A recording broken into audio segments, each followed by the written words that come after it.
I think we're going to outlast them now that we've appointed somebody. I mean, and if we can get another couple focuses or another advisor appointed, that's going to do it. So this is, it doesn't seem like much, but I love that they've added this. I mean, this is tense. This really lets them expand. Like, if they wanted to expand the timeline to the Cold War, they could at this point.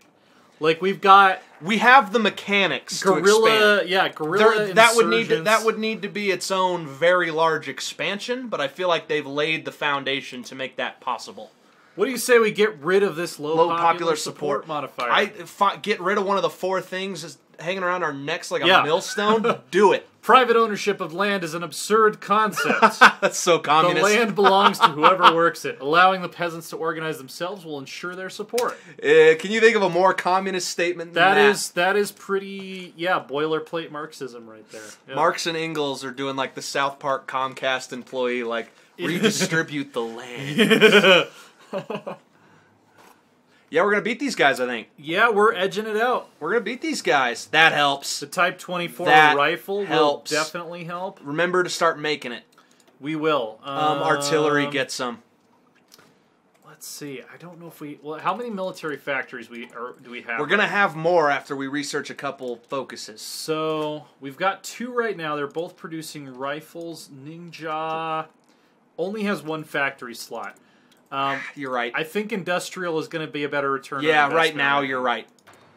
Get some basic machine tools. Yeah. Now remember to swap this out for the Type 24. Yes. Yeah, there we go. Type 24 rifles are going to start trickling into our hands. Not fast, but yeah, I'm going to make sure high priority. Everyone has a gun before anyone gets a better gun. Yes.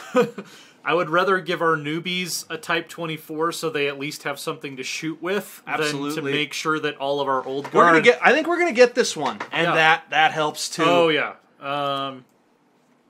So, yeah, that's going to give us... well, it won't help us immediately. Yeah, but it helps. But it doesn't will unlock this. Yeah, infantry organization... Defense in depth. ...is definitely going to help us. Yeah, this is so this is basically quite a battle. Yeah, communist guerrillas coming out of the mountains and skirmishing with yeah, but slow. I think, man, slowly. Yeah, there we go. Starting to get the better of it. Yeah, we routed a division. They're bringing in some reinforcements. I do love that they added the cavalry charge animation. We're going to be able to appoint another military advisor here shortly, and I think that'll probably do it. Yep. Yeah, it's turning. That's cool. This is tense. I love it. Hard fought. And this is how our communist revolution will occur. Mm-hmm. We're at the beginning of the game. This is why I think it's going to be so fun. We're going to have to claw provinces, claw factories, claw out divisions. Eventually, once we unlock the ability to do so, we can start infiltrating nationalist states. Spreading the revolution. We can start increasing our political legitimacy so that we will be seen as the legitimate government, which is really how Mao won in real life, I think, more so than the insurgency. Oh, yeah. You're not wrong. Yeah, so... Well, we can appoint another advisor, I believe, can't we? I think it's 150. Oh, yeah, it's 150. You're right. Yeah, we'll have the little government thing... I think we might need one to get over the hump on this one. All right, we have abolished land rents and got some construction. So, the Vaughn base area is nice. 1 infrastructure, nothing to sneeze at. We could also get 100 political power right now if we wanted. Let's see how long this might. Let's see, Foundation of Revolution. Let's see. We could maybe use 100 political power. We could use that. Yeah, let's just get it. So following the Long March, we must reorganize our political organization to create a state that can compete with the nationalists. We must. And we have a tech slot free. We're already researching machine tools. Might want to get some better. That'd be great. Yeah, that pays for itself over time. The earlier you get it, the better. We've said the same thing in Stellaris. It's just true. Yeah. I mean, man, we're struggling. Like, just struggling to claw out an advantage. Yeah. You got to think the Type 24s are coming, though. They are. As is another military high commander. Yeah, everybody has a gun now, so we're working on upgrades at this point. All right, High Commander. I hate the Maw clique. They're stubborn. They are. Yeah, so I guess this is just because 6 is the max... Oh, holy shit. What? Seasoned. These guys are about to be seasoned. We're gonna be going into the fight and you know what? Chang with even if we lose, the experience we're getting is worth it. Oh yeah. Let's see. Army regrouping probably. Yeah, division recovery rate. Most right now, yeah. Right on. And this makes sense too. We're building an insurgency. We would focus very strongly on filling out our leadership, on getting talented people in command. You know what I mean? Oh, we can actually start beefing them up. Beefing up these divisions too. Let's get that combat width going.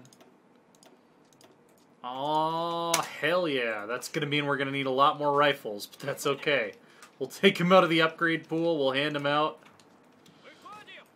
We might yet save this thing. Yeah. Literally on the fly, like a determined group of insurgents would.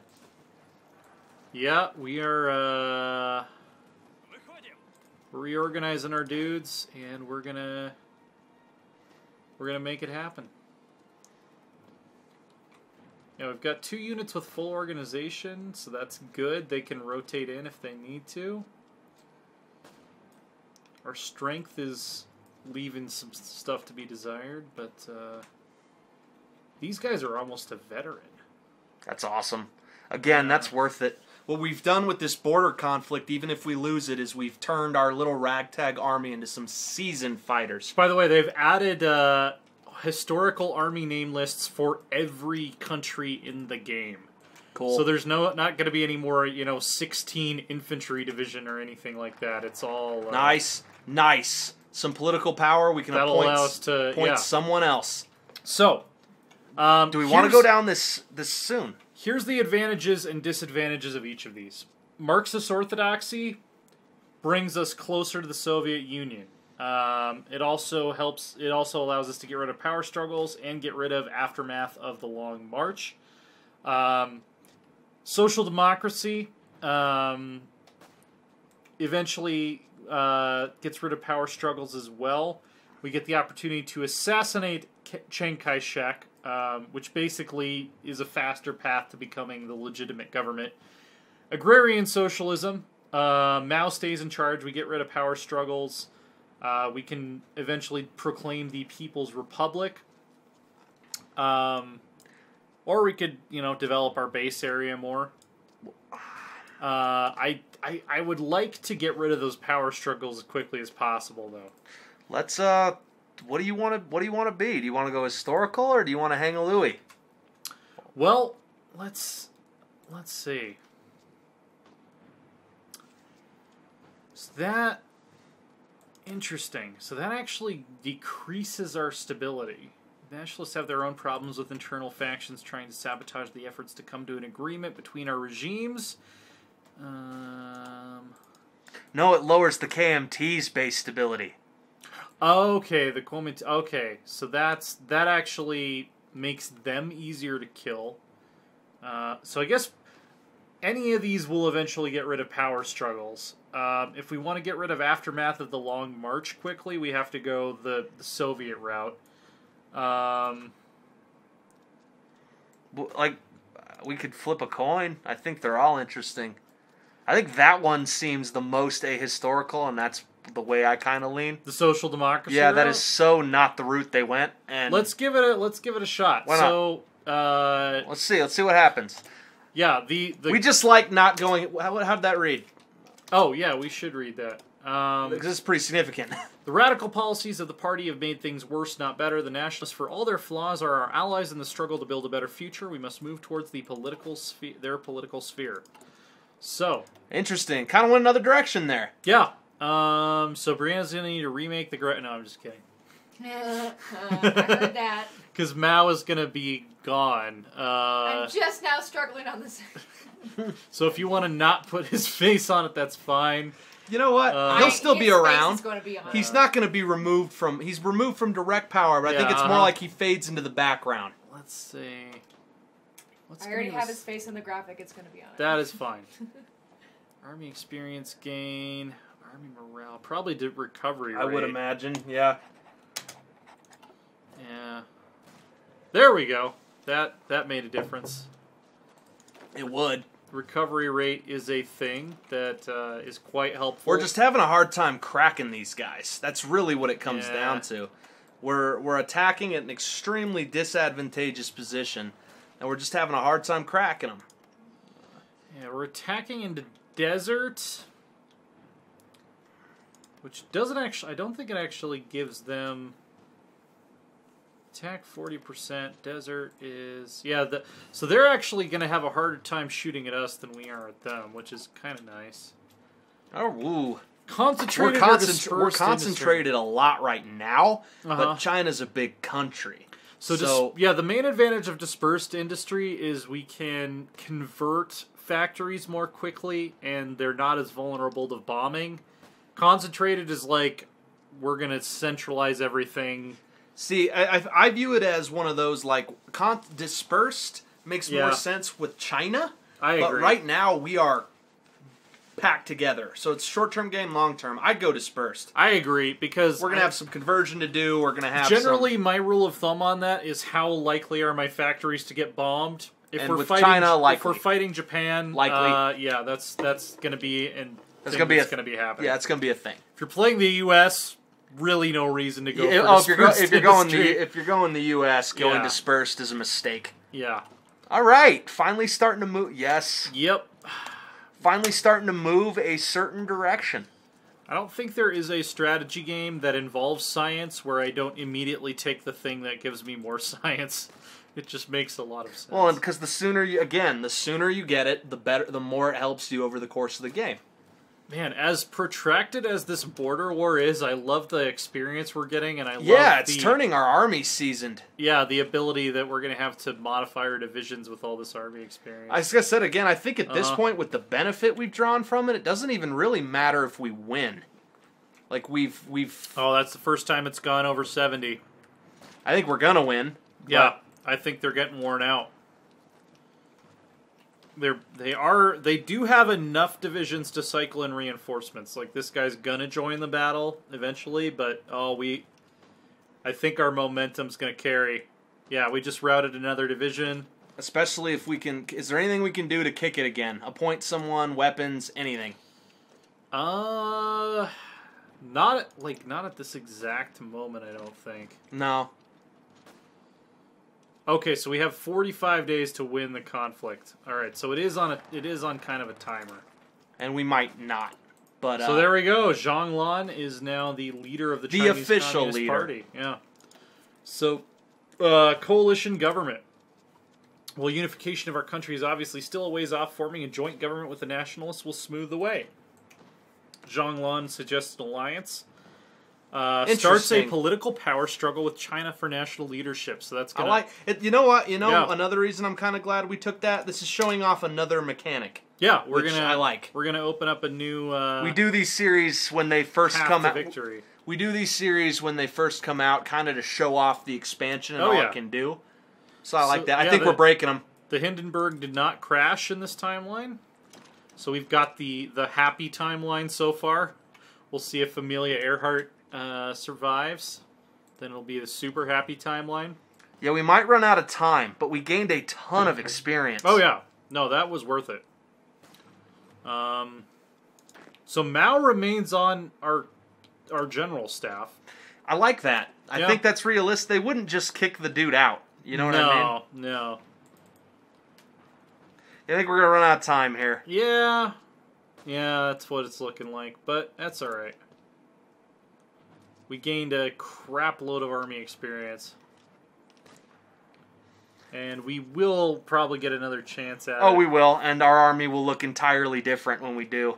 Yeah, I wish I had remembered to stop drilling them, because we might have been able to win, like, in the opening days of the border conflict, but... You know what? It's one of those things where it's like, an insurgency, we're going to lose as many as we win, right? So, we've got to be okay with that, and we created a crack fighting force that deserves a little time to recover, I think. And we'll break them next time. I believe. Yep. Okay, stalemate Ningxia. Dude. The fighting in the Shaanxi Ningxia area has ground to a halt, and both sides have proven unable to dislodge the other. Little territory has been gained by either side. Scouts report that the Ma soldiers on the other side are digging in on defensive terrain. It would appear they intend to keep the territory they have, but probably won't push against our lines. And we just get a bunch of stuff. So we got political power. It's, not bad. Tons of army experience, dude. Over 64. So we can stage another border incident immediately if we want to. Let's make sure our people are. Let's get everybody. Assign a leader. Let's see. Yeah, this guy. Lindau.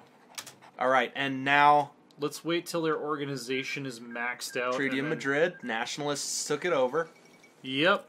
And let's also use that army experience, dude. We got a ton of it. So I don't know that there's a lot we can do with it at this exact moment because we haven't unlocked any support companies yet, and we are at optimal combat width.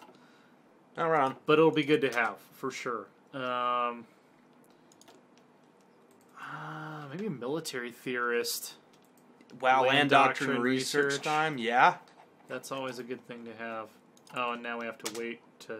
Well, yeah, we were gonna want to wait anyway. Amelia Earhart survives. We're in the super happy timeline, guys. Yep, she circumnavigates the globe. We're super happy timeline. We're just building everything back up. We're gonna take these guys next time. Yeah, let's go ahead and drill just until we get enough political power. Then we'll wait for our organization to get back up. We're actually getting heat acclimatization, which is interesting because we're in a very cold weather region. But we're on the border of a desert. Yeah, they've added our uniforms will actually change based. I think it's so cool. When we get over 50, that is so cool. We'll get desert camo. Nice. Nice. Okay, so we have people seeking to join the United Chinese Front that we started. Xin Qiang has recognized that she must band together. So wait, are we the leader of the Chinese United Front?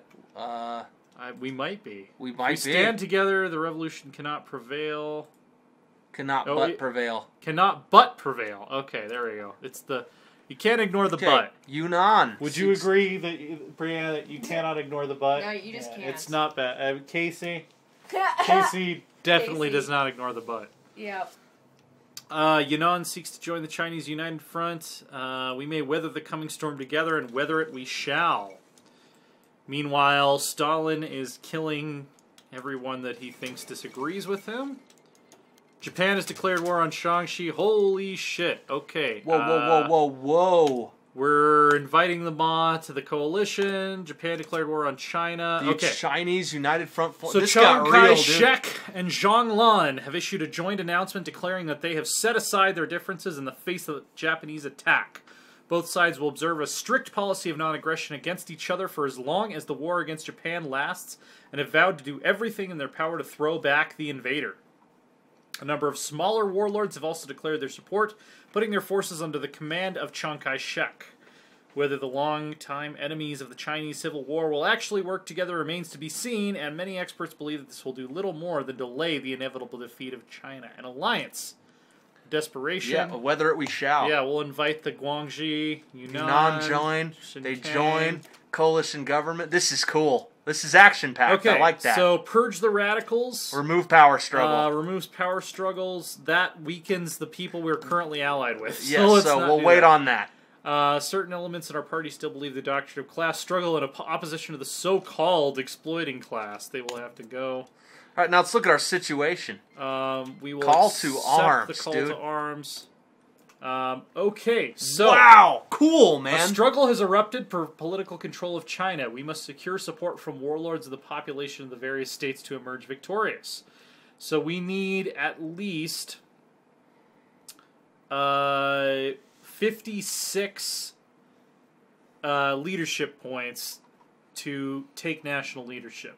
Mm-hmm. So we can start using our political power to build support. That's cool. That's cool. Interesting. So yeah, I have not played around with this yet.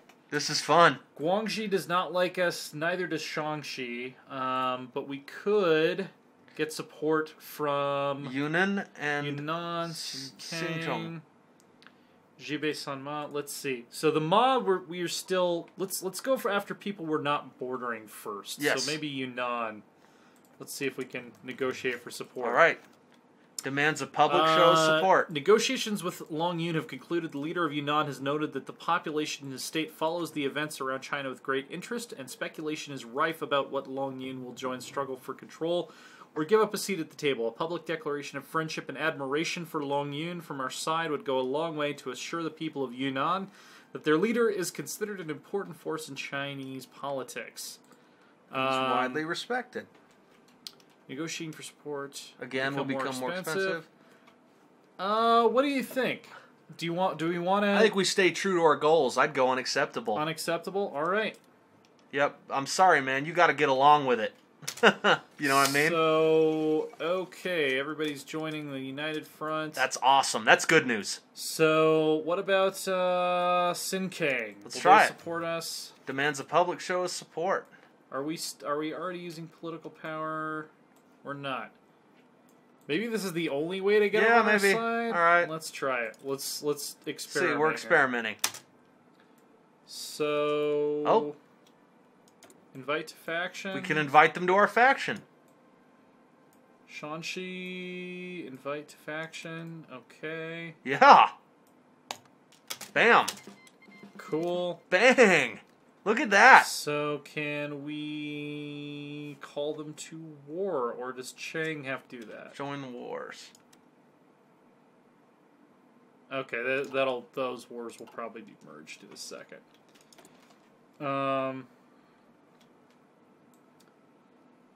Okay, so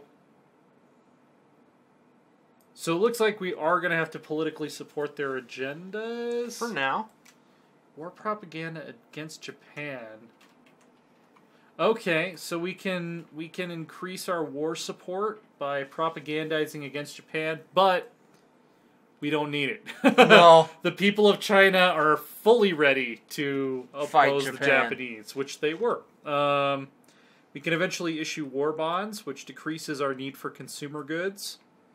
Pretty realistic. Political actions, improve worker conditions, initiate press censorship. We could censorship, yeah, makes it so only communism is allowed to be in the media. We can use land appropriation, which decreases our stability and war support. This is a borderline different game. This is amazing. This is, I mean, I will be the first to admit I was pretty disappointed with the first couple Hearts of Iron 4 expansions. This is what I expect a Paradox expansion to be. All right, what are we going to do? We going to build some support? We going to... Yeah, let's see, how much political... We're gaining 1 per day. So we can afford to maybe support in Hubei, and then let's see what this does before we start courting the other... Marco Polo Bridge incident. Japanese and Chinese forces have skirmished inconclusively over the strategic Marco Polo Bridge located just southwest of Beijing. China has rejected Japan's demands for an apology and territorial concessions, claiming instead the breaking point of Japanese aggression has been reached. I think we're already at war, so... Yep. There we go. All right. Everybody's at war. Well, we've got some good-ass divisions. We do. So let's see. Let them build their organization. Help, yeah, let's do it. Kuo. Here's what I'm wondering: if we can take Zongbei, we don't want Beijing to fall, but if we can make Meng Kuo capitulate, that is a Japanese ally out of the war. Let's do it. Do it. Let's see if our revolutionary army, our semi-revolutionary army at this point. Hey, here's the thing. It ain't big, but it's good. That's something. Yeah. Yes. Wang Ji has joined us. We can do it. Let's see what we can do here. Oh yeah, hey, Yunnan is going to send us Lend-Lease, some old rifles that are of the sort we already have, but we'll take them. Mongolia wants to provide... Is that a gun? I don't know. We'll take them. Whatever they are. Let's look at the tech tree. What exactly are they sending us? Is that a rifle? Is that a... I think it might be artillery. Artillery? Is it a plane? I don't know. I have no idea what they're sending us. But we'll take it. They're sending us a mystery box, and we're not going to turn it down. So we don't want to necessarily attack right across the mountains. Through this valley would be the ideal method there. And actually, there we go. That's what I'm talking about. And look, as our divisions are showing up, they are turning the tide a little bit. It looks like they're good troops. That's the thing. They are. I'm glad we did that border. Oh, we're gonna rescue. Watch this. We're gonna rescue these 2 divisions that just got encircled. Come on, boys. Rescue them. Oh, come on. All right, we might need to do some micro here. Yeah, no, we're not. Can you guys hold? If we flank, can you hold? That's all we're asking.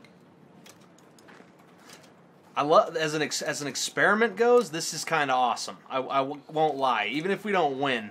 And you know what? We drew Chinese forces from that other line. They're doing better. Here, yeah. The interesting thing that I'm not sure what happens if Chang capitulates to Japan, because I don't think it's over. I don't think that's just the end of the game. Strength in numbers, deep battle. I kind of feel like deep battle is going to do better for us. Probably. Supply consumption, effective partisans, division attrition, better tanks. Oh, this one gives us better infantry. I think we go the one that gives better infantry. Yeah. We have to. That's where we're at. And mass charge tactic.